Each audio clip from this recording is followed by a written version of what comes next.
Vamos a seguir hoy con los misterios del Santo Rosario, el quinto misterio doloroso. Tenemos muchísimo material hoy, muchísimas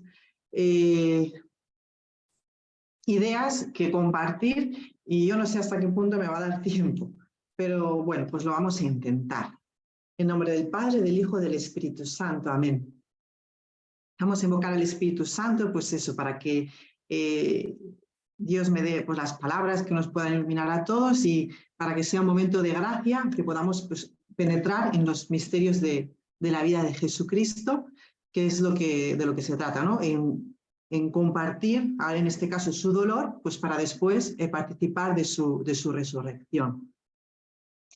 Dormí en la cruz y la lanza atravesó mi costado. Por ti, que en el paraíso dormiste. Mi costado ha curado el dolor del tuyo. Mi sueño te saca del sueño del abismo. Mi lanza eliminó aquella espada que te amenazaba en el paraíso. Hoy vamos a contemplar la espada, la lanza del costado de Cristo. La lanza que ha curado del costado de Jesús el dolor de nuestro costado, el dolor de nuestro corazón, que al fin y al cabo es la obra mayor de la redención. Rescatarnos del pecado. Jesucristo se ha puesto en nuestro lugar para rescatarnos de la vida del pecado, de la muerte, y de esta manera nos ha rescatado el principal dolor, que es el dolor del corazón, ¿no? Por el que vienen pues todos los demás tentaciones o bien impulsos hacia el bien, ¿no? Del corazón salen las buenas inclinaciones y el corazón pervertido es el que lleva a las malas acciones.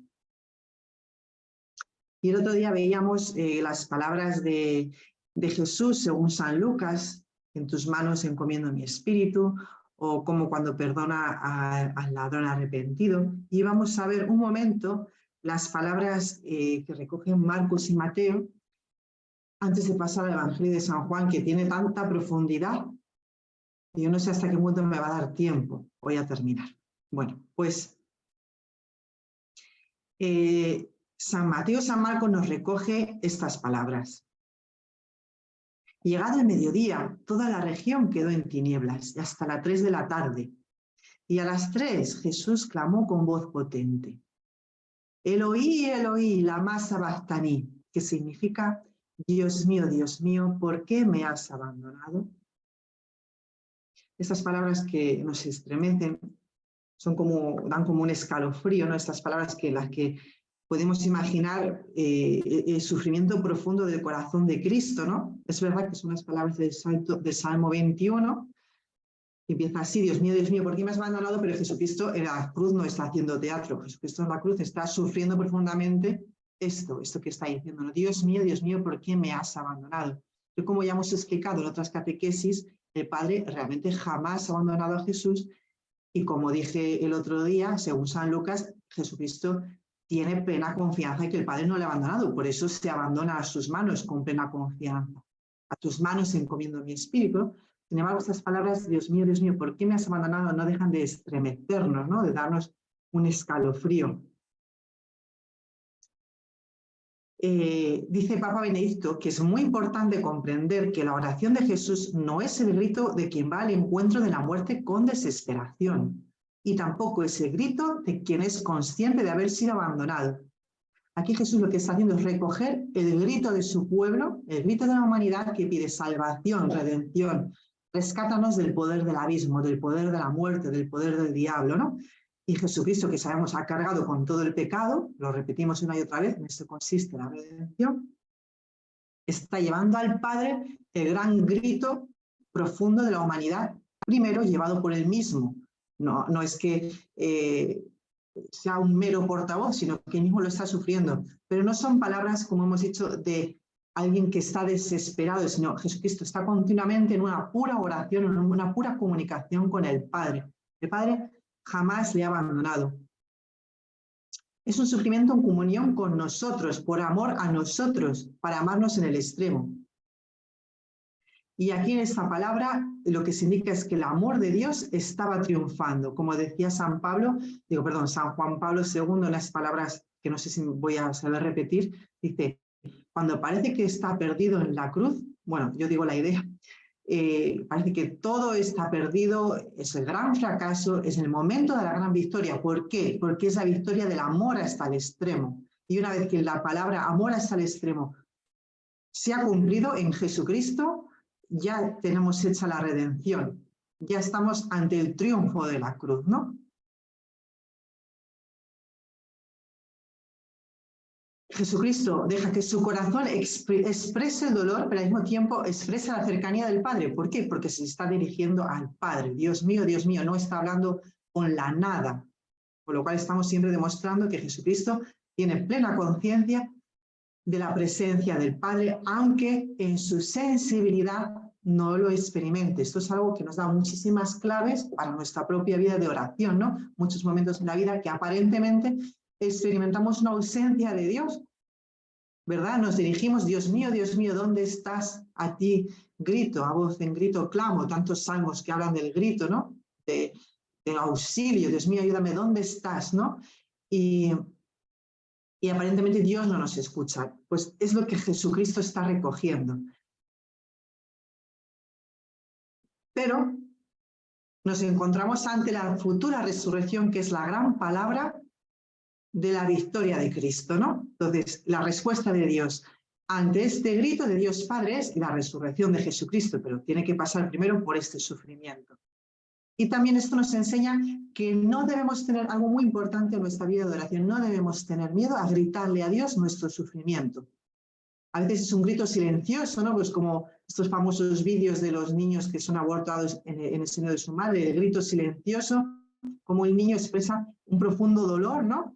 En el seno de la madre, pues a veces estamos en esa situación, expresamos un dolor inmenso, pero es un dolor que en definitiva al expresarlo y dirigirlo a Dios, no dirigirlo a la nada, y ni siquiera a otra persona que igual no nos entiende, ¿no? Sino lo dirigimos a Dios, estamos desahogando nuestro corazón, ¿no? Liberando este sufrimiento, que aunque igual estamos, por el hecho de gritar, parece que no nos escucha porque tenemos la causa del sufrimiento todavía, pero ya en sí mismo es liberador, es un grito que libera, que desahoga, ¿no? Cuántas veces las lágrimas son realmente un desahogo y una gracia en medio del sufrimiento. Como que a veces necesitamos llorar para desahogarnos. Entonces es la oración de abandono, pero no abandono de Dios, sino abandono en las manos de Dios, como dice San Lucas, a tus manos encomiendo mi espíritu, de un padre que parece ausente, pero que en el fondo está compadeciendo a su hijo y padeciendo sus mismos sufrimientos. ¿De acuerdo? Dice San Juan Pablo II en una exhortación apostólica, creo que es exhortación que dice el sentido cristiano del sufrimiento humano, dice que Cristo, mediante la profundidad divina de su unión de hijo con su padre, percibe, es decir, tiene la sensación que es humanamente inexplicable, es decir, que por mucho que yo la intente explicar, lo máximo que podemos hacernos es pedir la gracia de experimentarla alguna vez para poder compadecer con la muerte de Cristo, ¿no? Para luego experimentar su resurrección, la fuerza de su resurrección. Pero es una percepción, en la sensibilidad, percibe este sufrimiento que es la separación, el rechazo del Padre, la ruptura con Dios. Pero eso es nuestra ruptura. Él ha cargado con nuestra ruptura, con nuestro rechazo del Padre. No es que Él esté rechazando al Padre. Entonces, Él, de alguna manera inexplicable, experimenta ese sufrimiento, ¿no? Esa sensación de abandono en la sensibilidad.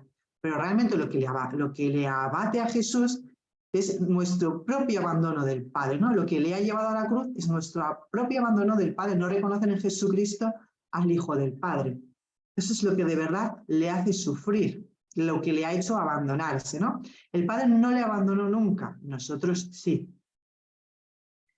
Y esto me recuerda también Chiara Lubich, que es la fundadora del movimiento de los focolares, pues me impresiona mucho porque ella en sus inicios del movimiento, cuando era muy jovencita, tiene esta luz muy grande de Dios, pues eso, de ver en Jesucristo abandonado, cómo está Dios reconciliando al mundo consigo mismo. El mundo es lo que significa el pecado, el hombre pecador, consigo mismo. ¿Y cómo lo reconcilia? Pues cargando sobre sí, ¿no? ¿Y qué es lo que está haciendo?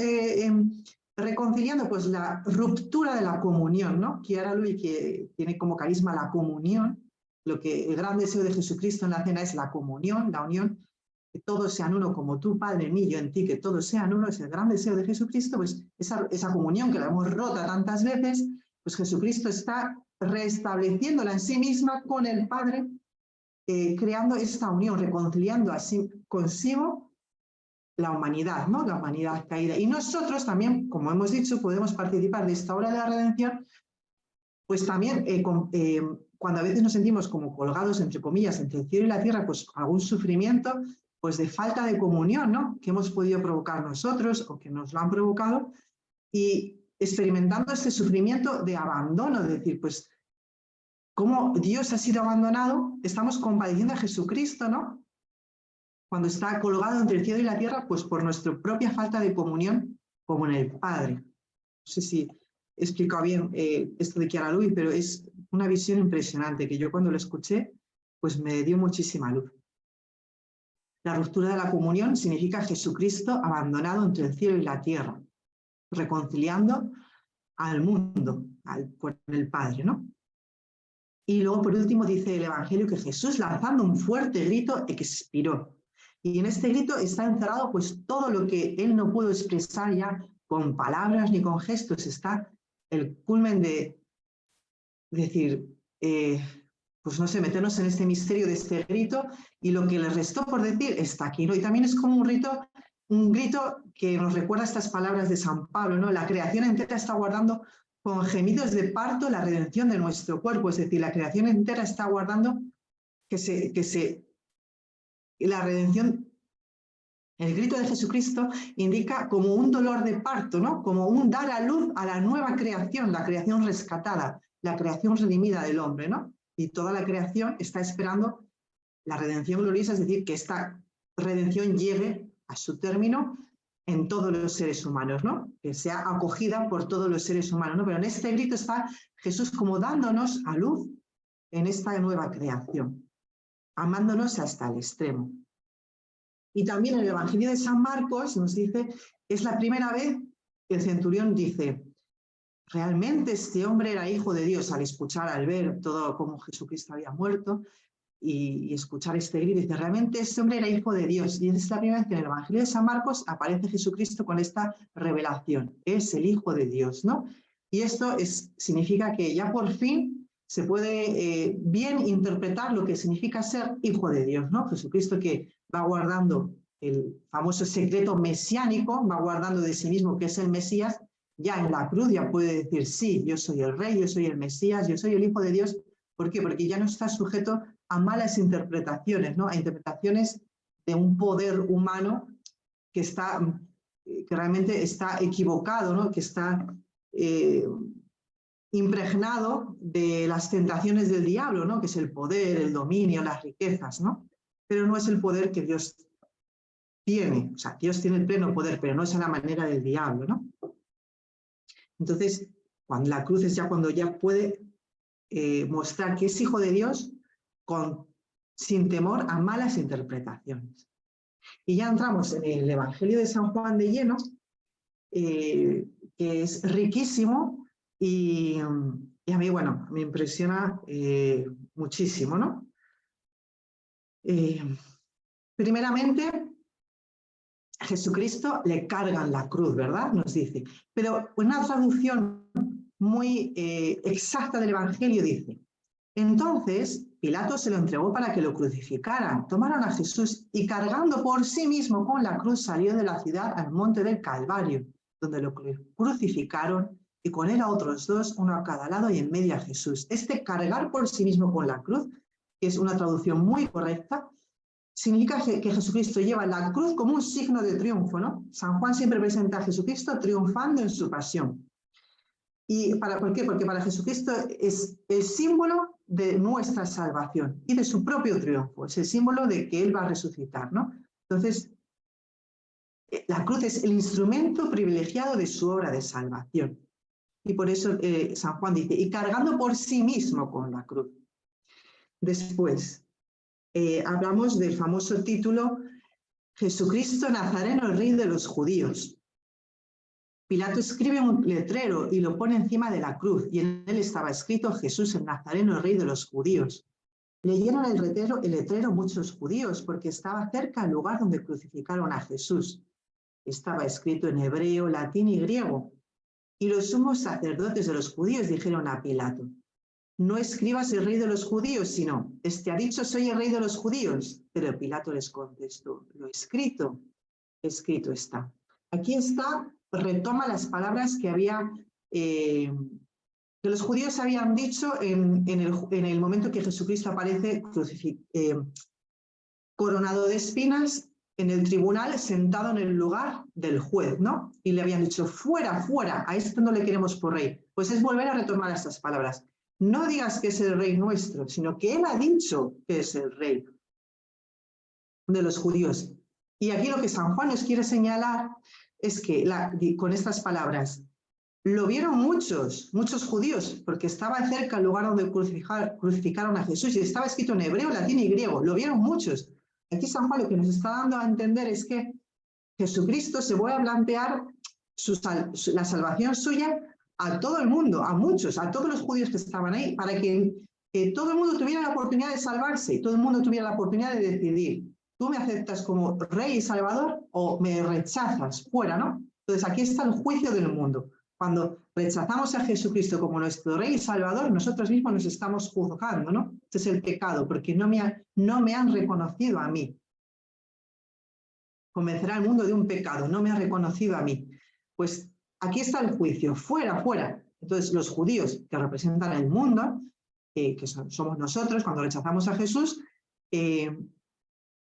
es esto, es el juicio, nos estamos juzgando a nosotros mismos, y él se está presentando como rey. Y aquí es igual, ¿no?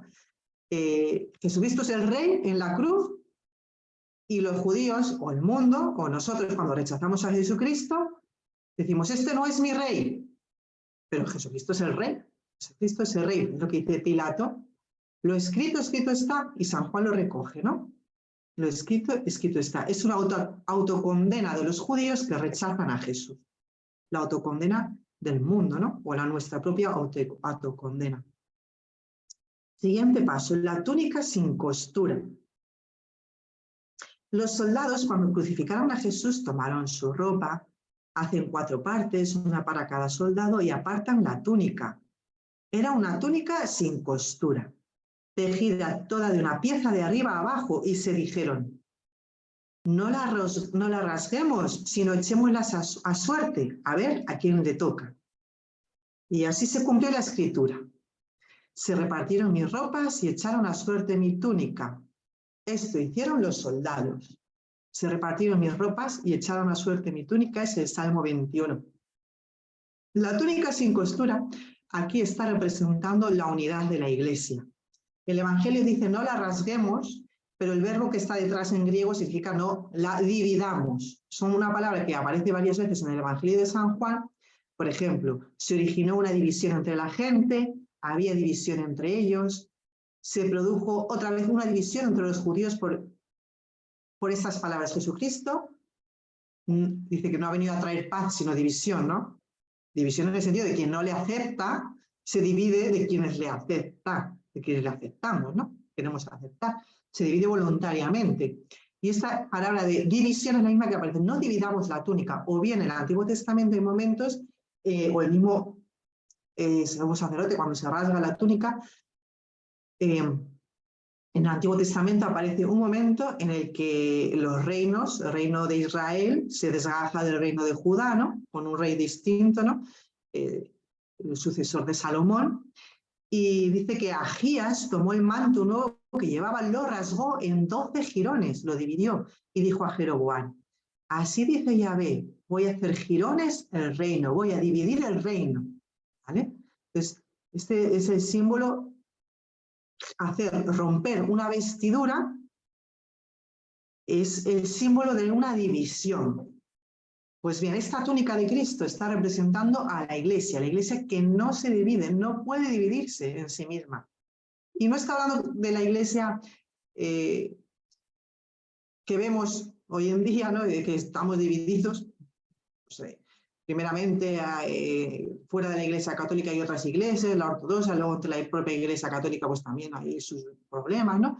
Bueno, pues esta no división significa que donde hay una verdadera iglesia, no puede haber división, ¿no? No se puede poseer la túnica de Cristo si se llega a escindir y dividir la iglesia de Cristo, dice San Cipriano. Porque donde hay iglesia hay comunión con Dios, con Cristo, ¿no? Es el gran deseo de Jesucristo, la comunión. No puede haber división, por definición, porque la iglesia es la comunión con Cristo.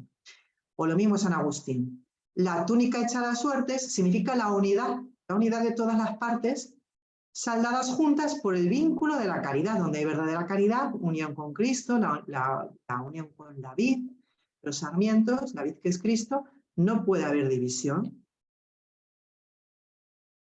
No está hablando aquí San Juan del futuro de la iglesia, sino de lo que esta iglesia es en el mismo momento en el Calvario, en este momento, en el que tiene su origen en el Gólgota. Para San Juan, la iglesia tiene origen en el Calvario. ¿Por qué? Porque todos los hijos dispersos de Israel, que es la gran profecía mesiánica, están reunidos en torno a la cruz de Cristo. Como es la canción, atraeré a todos hacia mí. Cuando yo sea elevado sobre la tierra, atraeré a todos hacia mí, dice el Evangelio de San Juan en otro lugar, ¿no? Entonces, según San Juan, la iglesia nace en el Calvario y nace por sí misma en una comunión, en una unidad. ¿Con quién? Con Cristo y Cristo en el Padre. Y ahí está naciendo el nuevo Israel, el Israel de las promesas, el Israel reunido, congregado en torno a Dios, devuelto a la unidad en torno a Dios, que es Jesucristo en la cruz. Lo que San Lucas nos está mostrando en Pentecostés, el misterio de la unidad de la Iglesia en diferentes lenguas, San Juan nos lo está mostrando aquí en el Gólgota, con este símbolo de la túnica no dividida, que fue real, que la túnica de Jesucristo no se dividió, y también con la siguiente palabra que vamos a ver. Esto hicieron los soldados, ¿no? Y luego dice, junto a la cruz estaban. Junto a la cruz de Jesús estaba su madre, la hermana de su madre, María la de Cleofás y María la Magdalena. Jesús, al ver a la madre y junto a ella al discípulo al que amaba, dijo a la madre, mujer, ahí tienes a tu hijo. Y luego dijo al discípulo, ahí tienes a tu madre. Y desde aquella hora la recibió como algo propio. Vamos a detenernos un buen momento en estas palabras. Ahí tienes a tu madre, en este momento de la crucifixión de Jesucristo. Porque según San Juan, este momento, si uno mira todo el conjunto, el momento desde que crucifican a Jesús hasta que muere, traspasan el costado, este momento que Jesucristo nos da a su madre, le da al discípulo amado a su madre, es el central. Esto quiere decir que San Juan, para San Juan es fundamental, es esencial, es algo de lo cual no se puede prescindir. ¿Por qué? Porque el momento en el que Jesucristo está en la cruz vivo aún, el momento central aparece Jesucristo dándole a su discípulo amado, a su madre. Y esto tiene muchos significados, o uno, pero explicado de varias maneras, que es lo que voy a intentar ahora, vamos a intentar profundizar. Jesucristo, cuando nos da su madre, o cuando su madre está sufriendo el Calvario, es mucho más que... No se trata de la simple compasión de un hijo hacia su madre para que su madre se quede sola, lo mismo que el dolor de María no es la simple compasión de una madre, que desde luego también, es que recordamos que María está participando desde el mismo instante de la encarnación, no, desde el mismo instante de la concepción de Inmaculada de María, ella ha sido preparada para ser la Madre de Dios, y desde el primer instante que dice sí, fiat, ha asumido sobre ella la obra de la redención que es Cristo, y ha asumido su sufrimiento, ¿vale? El sufrimiento salvador de Jesucristo. Por lo tanto, ha compartido ya a Cristo desde el mismo momento de la encarnación, y por lo tanto vive su mismo misterio, el misterio del corazón de Cristo, pues ella lo está llevando en ella misma, ese gran misterio del corazón de María, en el silencio, acompañando a Jesús desde el mismo momento de la encarnación.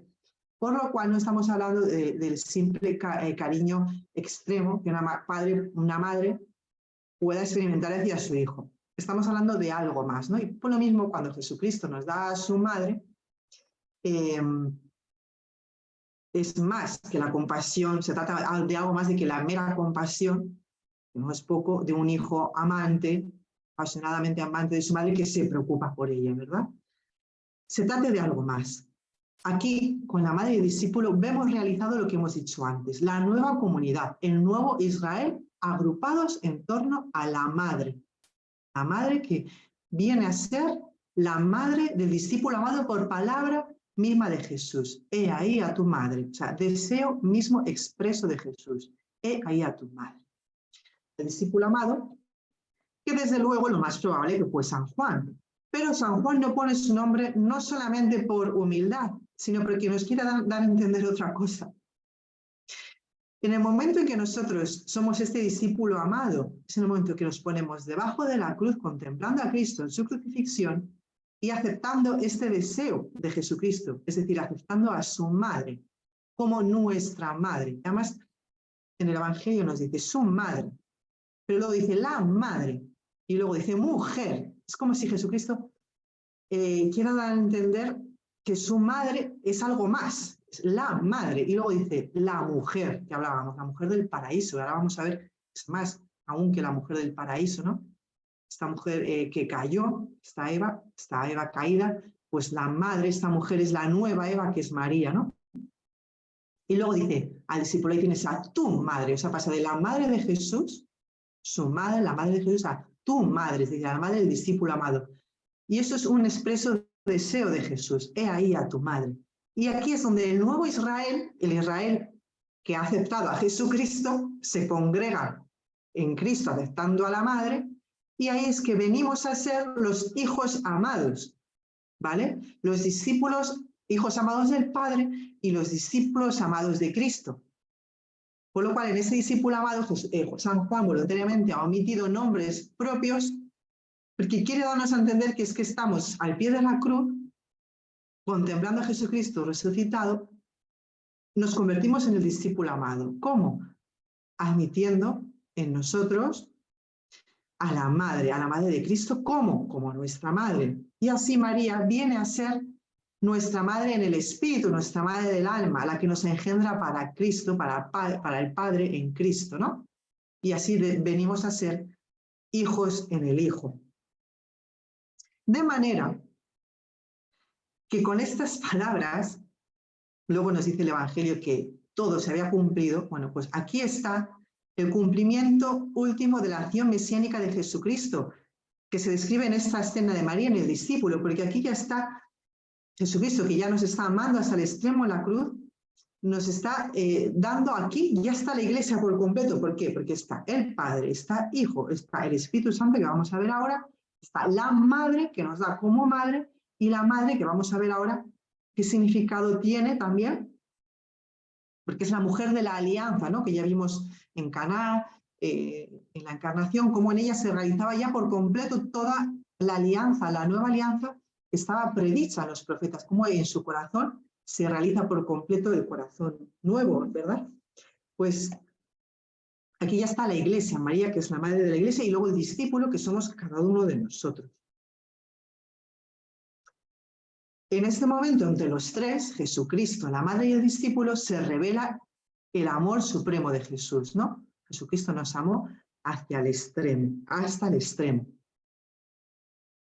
Y aquí vemos los tres corazones, el corazón de Jesús, el corazón de la madre y el corazón nuestro, el del discípulo.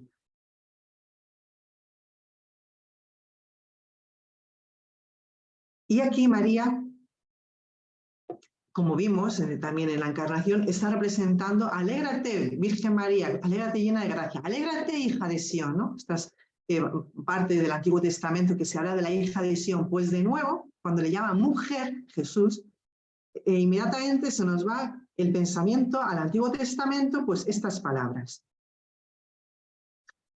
¿Quién oyó tal? ¿Quién vio cosa semejante? ¿Es dado a luz un país en un solo día? ¿O nace un pueblo todo de una vez? Pues bien, tuvo dolores y dio a luz Sión a sus hijos. Aquí está la madre, la mujer que da a luz a sus hijos. Otras palabras de Isaías. Levanta la vista en torno y mira, ahí tienes a tus hijos reunidos. He aquí que tus hijos vienen aquí desde lejos. Isaías 60, 4, 5. O de Sión se ha de decir, todos han nacido en ella, quien la funda es el propio Altísimo. Los príncipes, lo mismo que los hijos, a los pueblos los inscriben en el registro y todos ponen su mansión en ti. Salmo 86. Todos los miembros del pueblo de Dios han nacido en Sión, ¿no? Bueno, pues todos los miembros del nuevo pueblo de Dios, que es la iglesia, que es la agrupación en torno a Jesucristo, han nacido ¿de quién? De la mujer, de la nueva Eva, que es María, de la madre de Cristo, que viene a ser nuestra madre. Vemos ahí el misterio, ¿no? Cómo está ya todo el misterio de la iglesia.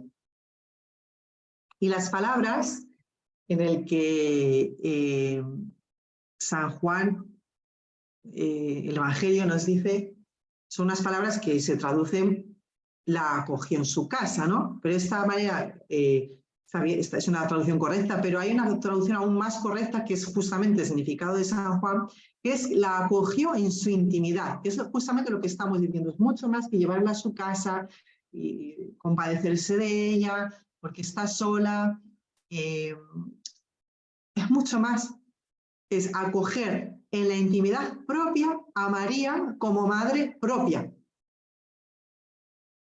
De la madre de Cristo pasa a ser nuestra madre. Y esto es fundamental. Pues esto es absolutamente esencial. Y San Juan así lo presenta en su Evangelio. Esas palabras las pone en el centro porque son fundamentales, ¿no?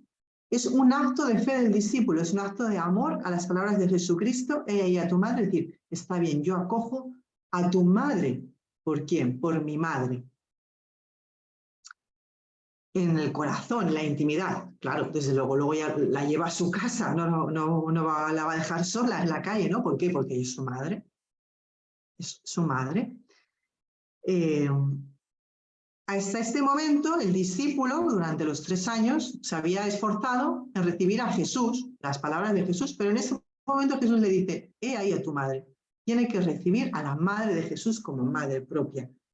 Y vamos a ver un momento esto de la madre, porque nos dice también Juan Pablo II, ¿no? Como la madre, María es nuestra madre del alma, nuestra madre en el espíritu, y nos habla Juan Pablo II de lo que es la maternidad en sí misma, en la encíclica Redemptoris Mater, dice que la relación de la madre con sus hijos, de todas las madres, es personal.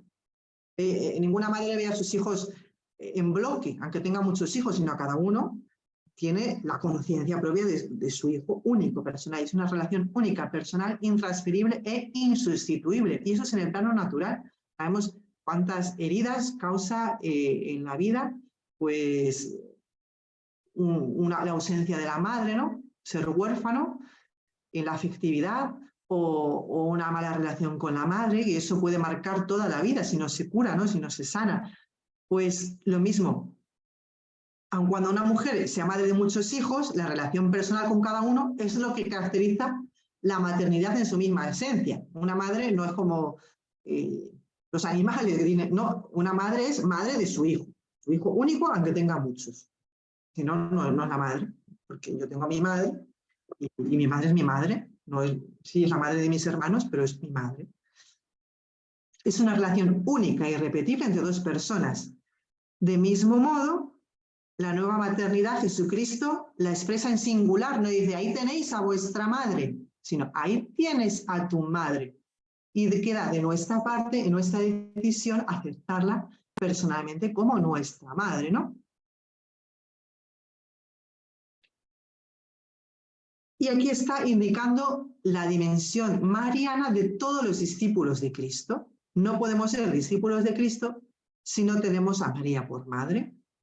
Es insustituible acoger a María como nuestra madre en lo más interior de nuestra casa, es decir, en nuestra intimidad. No podemos decir que conocemos a Jesucristo en su intimidad si no aceptamos en nuestra intimidad a su madre como nuestra madre. Esto es importantísimo en nuestra vida del alma, ¿no? Yo me acuerdo de haber leído a San Alfonso María de Ligorio, pues él decía que sospechaba mucho de algunos hijos suyos espirituales pues, que entraban en el estudiar, ¿no? A ser sacerdotes, en el noviciado, y decía que sospechaba mucho de aquellos que no tenían una piedad, un afecto, una relación personal con la Virgen. Y decía que su experiencia es que finalmente acababan saliendo. ¿Por qué? Porque es ella la que nos engendra para Cristo, ¿no? Para el Padre en Cristo. Y entonces es fundamental esta comunión afectiva con María, ¿no? Como madre, es fundamental. Esto es la experiencia cotidiana espiritual de todos nosotros, que por eso estamos en la página Mater Fátima, pero es la experiencia espiritual, pues cuando de todos los cristianos, pues que pues vemos que cuando un cristiano no acepta a María, hay algo raro, ¿no? Hay algo ahí que dices, bueno, aquí hay algo que no, seguro que no. Y luego, pues vemos estas palabras que a mí me impresionan muchísimo de San Bernardo, ¿no?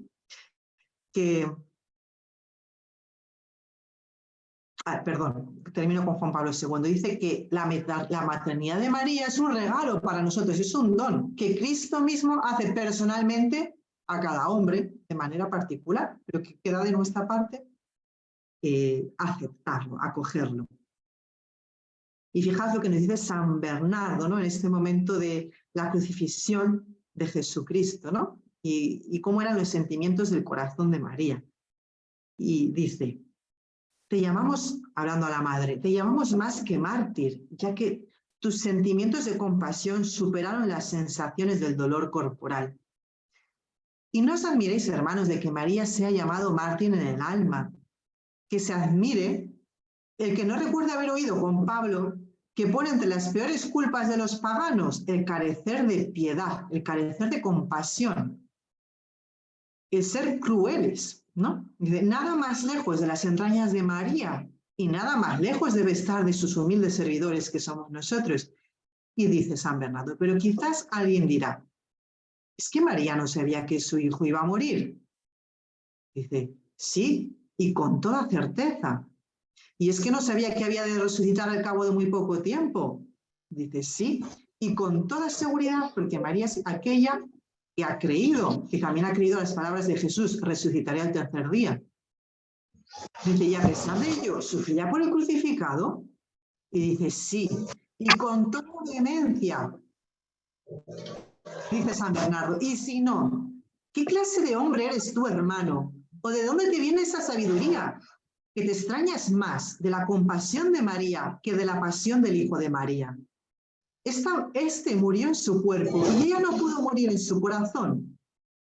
Aquella fue una muerte motivada por un amor superior al que pueda tener cualquier hombre, la muerte de Jesús. Y esta otra, la muerte del corazón de María, tuvo por motivo un amor que después del amor de Cristo, no tiene semejante.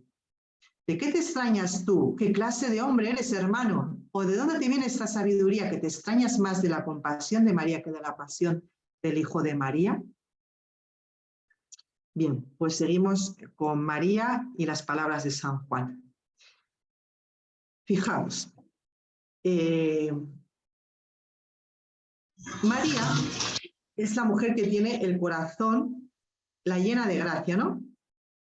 Y veíamos que en ella ya se daba, de la misma concepción, desde el mismo fiat, se cumplía en ella la alianza, ¿no? Pero era una alianza con Dios, la alianza siempre se da entre dos partes, ¿no?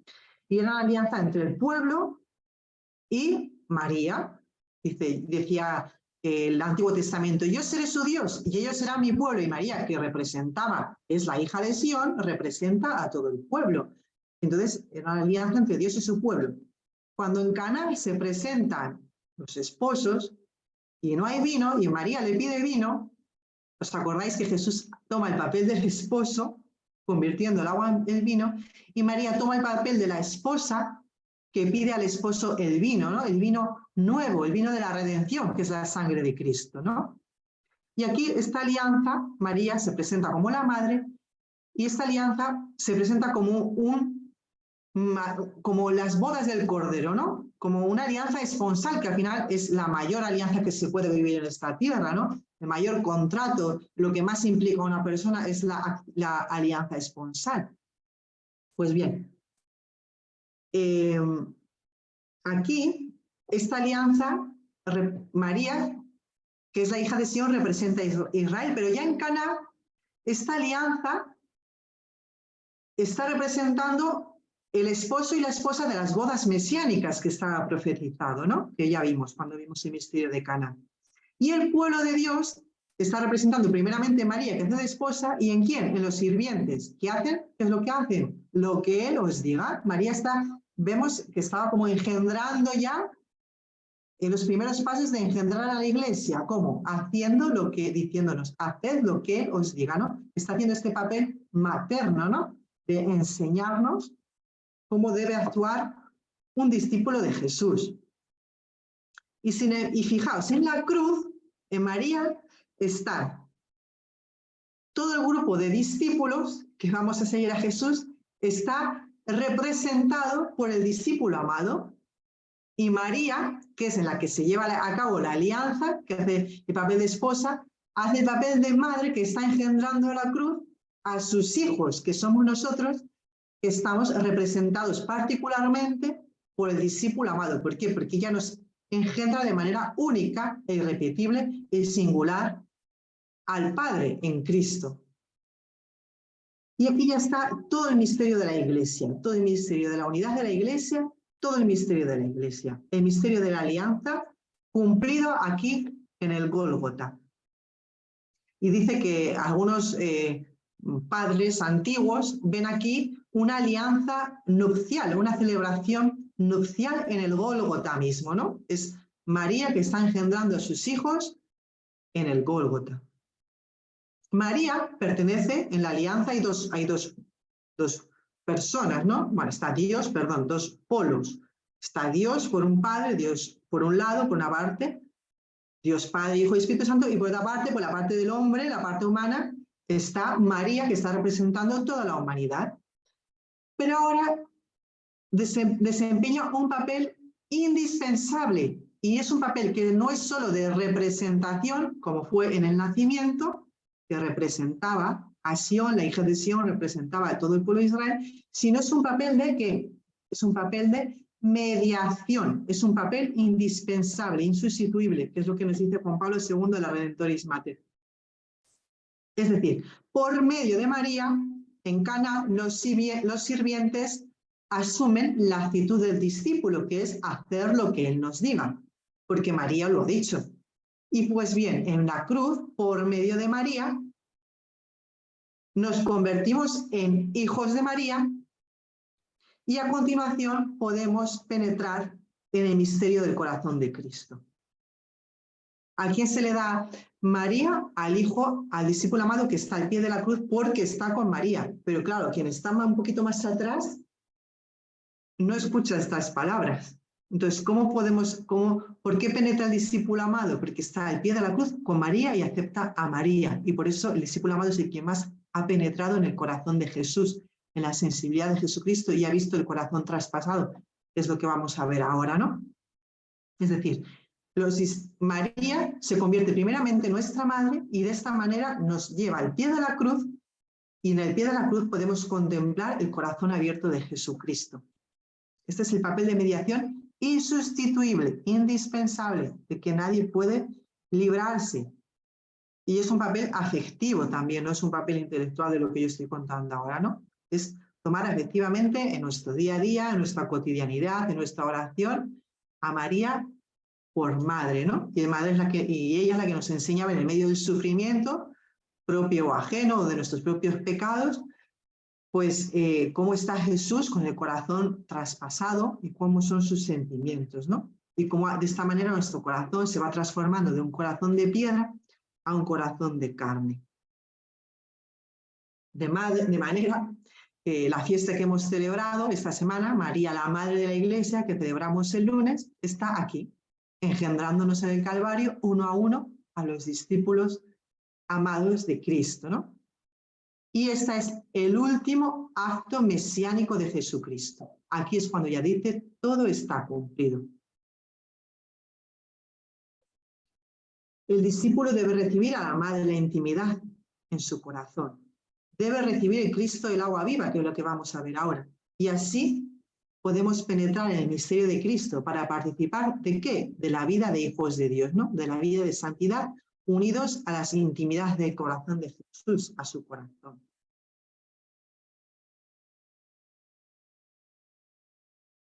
La Iglesia, dice San Ambrosio, que la Iglesia sea introducida en la estancia secreta de Cristo.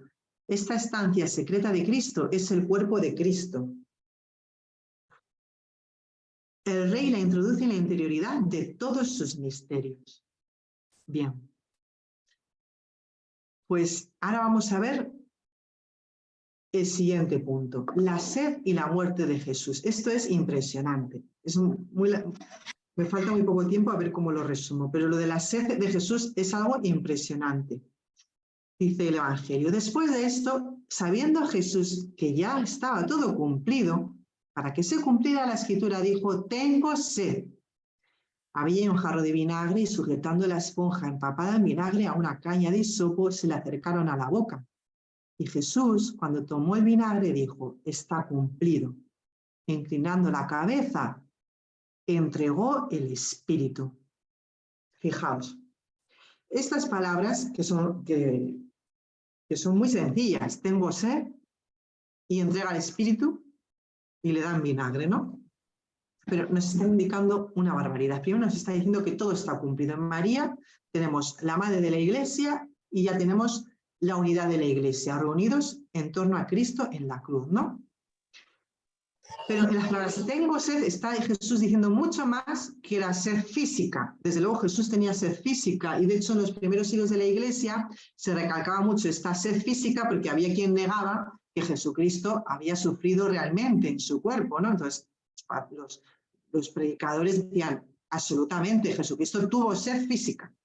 Pero claro, lógicamente esta sed tiene un sentido mucho más allá, ¿no? De hecho ya en el Antiguo Testamento aparecen expresiones como tener sed de las fuentes de la salvación, tener sed del agua viva, tener sed de los atrios del Señor. Y en el Nuevo Testamento, y sobre todo en el Evangelio de San Juan, que es impresionante, que es un pozo sin fondo, nunca mejor dicho, está recorrido por el agua.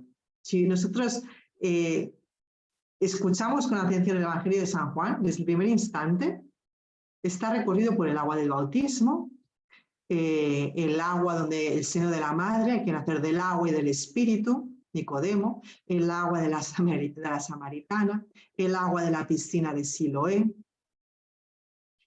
el agua que vamos a ver ahora, capítulo 7, vamos a ver. Está el agua del paralítico que llevaba 38 años al lado de la piscina, bueno, el ciego del nacimiento que también se va a lavar en el agua. Todo el Evangelio de San Juan está recorrido por el agua. Y esto, desde luego, que es lo que sucedió, ¿no? Pero además, en San Juan, que San Juan no da puntadas sin hilo, o sea, no dice una palabra que esté de más, tiene un significado profundísimo, ¿no? Que es lo que vamos a ver ahora.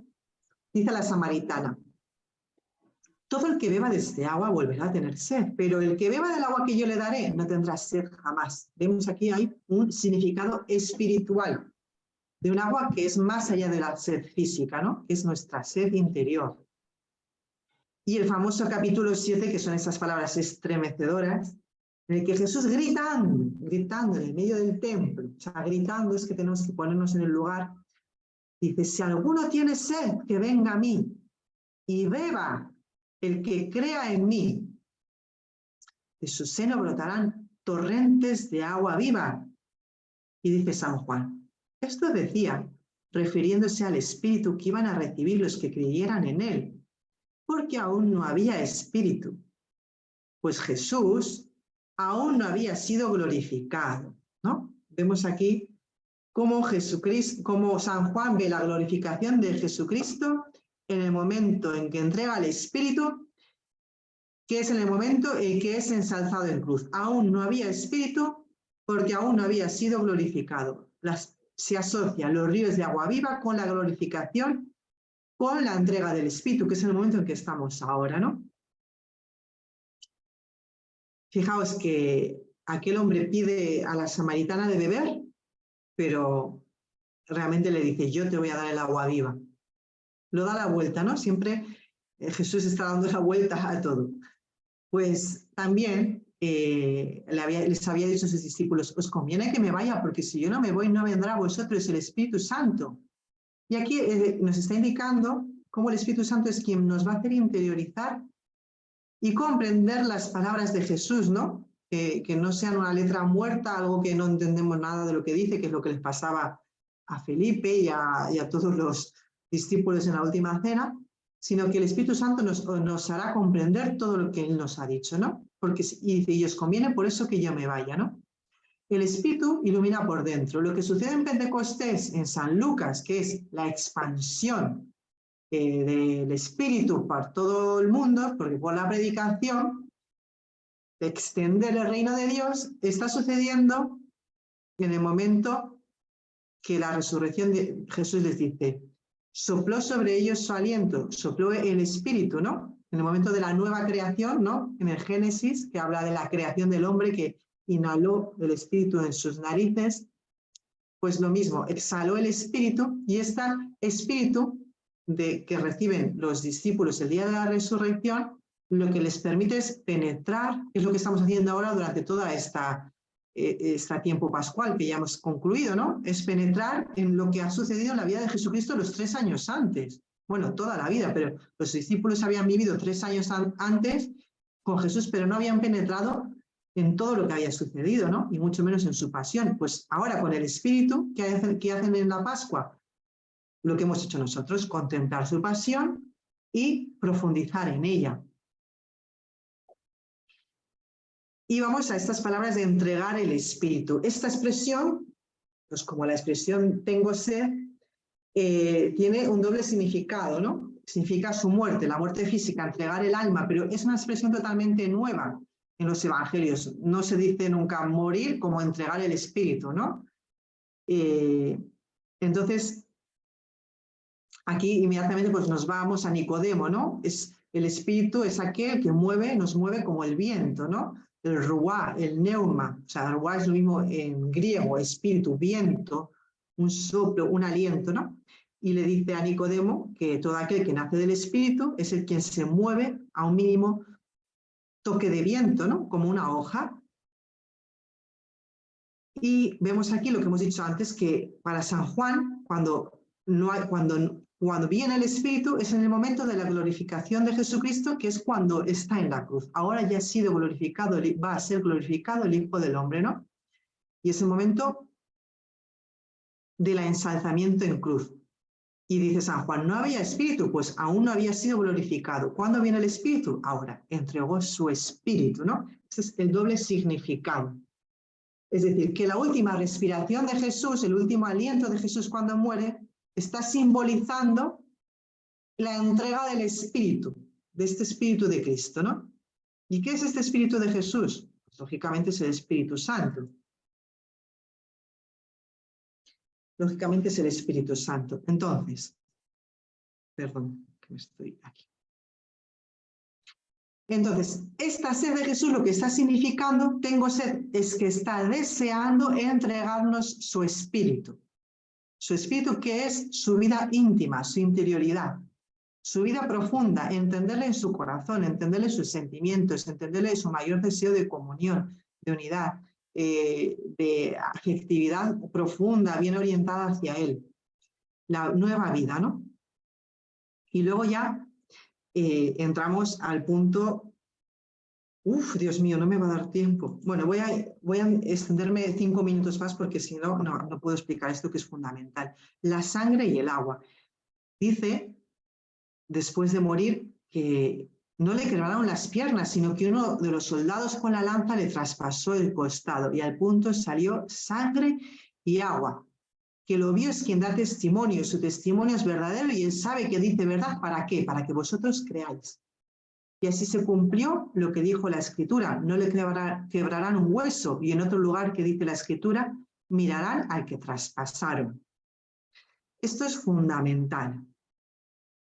Cuando yo antes, cuando era pequeña, escuchaba este evangelio, o bueno, hace tiempo, decía, bueno, pues no sé por qué San Juan lo da tanta importancia. Pues sí, le clavaron una lanza y salió sangre y agua. Estaba muerto. San Juan le da una importancia excesiva, suprema, lo vio, da testimonio, su testimonio es verdadero, él sabe que dice la verdad. Es algo fundamental, esencial para él. ¿Cuál? Lo que él ha visto. ¿Y qué ha visto? Una lanza que traspasa un costado y ha visto salir sangre y agua. Y más que lo importante que ve San Juan es este sangre y este agua, porque lo primero que dice es que no le quebraron las piernas, y así se cumplió la escritura. Aquí está el Cordero Pascual, ¿no? De San Juan. Este es el Cordero de Dios que quita los pecados del mundo. Pero lo que ve San Juan es otra cosa, es la sangre y el agua y el Espíritu, que entregó el Espíritu, y la lanzada. Y ahí se queda San Juan fijo, se queda San Juan fijo. Y esto es nuestra propia mirada de discípulos, ¿no? El gran misterio del corazón de Jesús. Esta lanzada es lo que entra directamente en la intimidad de Jesús, ¿no? El agua de costado, vimos que todo el Evangelio de San Juan está recorrido por este agua, dice que aún no había espíritu hasta cuando fue glorificado, dice Jesús. Quien tenga sed, que venga a mí y beba de su seno. ¿Del seno de quién? Del mismo, del traspasado, brotarán torrentes de agua viva. Este es este agua, el agua de su espíritu, que acaba de morir. El agua del Espíritu Santo que nos está entregando. Aquí están estos torrentes de vida, ¿no? La sed que nunca jamás se va a acabar, que nunca jamás el agua que nos va a quitar la verdadera sed, esta sed que no se acaba, pues este es el verdadero agua, ¿no? El agua del costado que simboliza el Espíritu Santo, el don del Espíritu. Y aquí pues vemos estas palabras de Zacarías, ¿no? Aquel día brotarán aguas vivas de Jerusalén. Jesucristo se presenta, ya lo hemos dicho varias veces, ¿no? El templo rasgado, la cortina rasgada, pues el agua viva que sale del costado traspasado de Jesucristo es el nuevo templo que nos dice Zacarías. Aquel día brotarán aguas vivas de Jerusalén, o el templo del que nos habla el libro de Ezequiel.